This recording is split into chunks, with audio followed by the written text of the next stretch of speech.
All right, today we're going to be talking about absolute value and how to graph an absolute value function. So if you were to take out your notes, Objective 2, this is number 14 in your binder for this section, and go ahead and go down to the bottom to Learning Target 5. Learning Target 5 focuses on absolute value functions and how to graph those.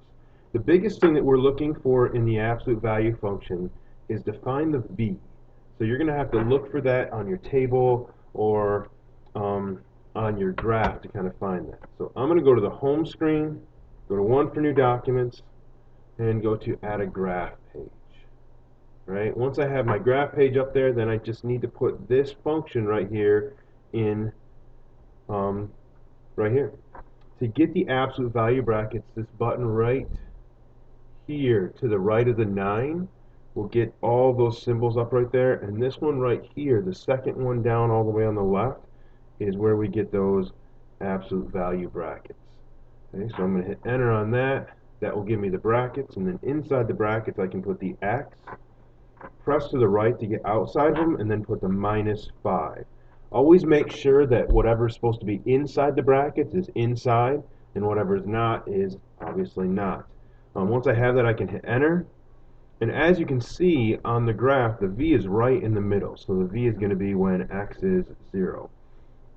So to get the actual coordinates to plot for that, I'm going to hit Control T, and I need to go up to where it's 0, that's where it starts, but I need to be at least 1, if not 2 on the other side so I can see the v. Alright, I'm going to write that right here, see the v. Okay, see the v. And then all I have to do is plot these coordinates. So -2, -3, over 2 to the left, and up 3, put a dot.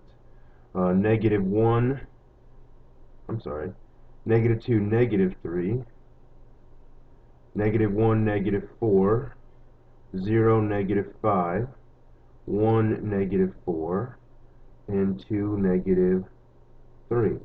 So as you can see, it's going to look something like this. So let's go ahead and look at the second one.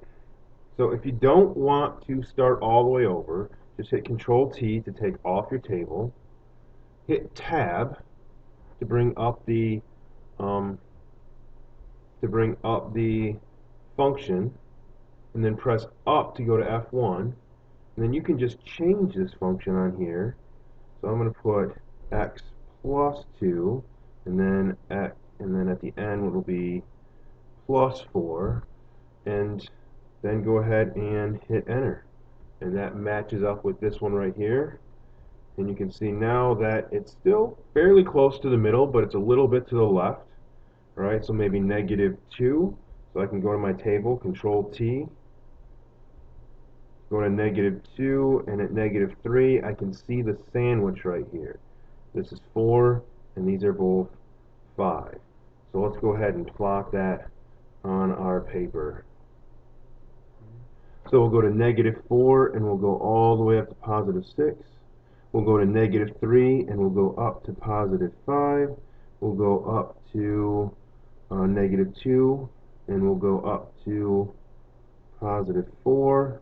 And then at -1, we're back up to 5. At 0, we're back up to 6. And you could keep going with that, but you can see that it comes right in there. Okay, last one.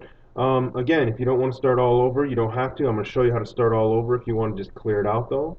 Go to the home screen, press 1 for New Document, don't save, and then add a graph page. It'll come right up with the f of x, and then I can hit the button to the right to get my absolute value brackets. And I can put my x inside the absolute value brackets. Notice that the -2 is in front, though. So put that -2 in front of the absolute value brackets, and then hit enter. You can see that it actually goes right through the origin, so we can go ahead and plot it starting right at, or look at right at 0. And at 0, it's 0, and you can see the sandwich right here with -2, -2. And I'll go up one more, and now we can plot that on our graph. So -2, -4, -1, -2, 0, 0, 1, 2, and 2, 4. And you can see that this line has a steeper slope, right? But it still has the V. So you're always looking for the V. Thanks.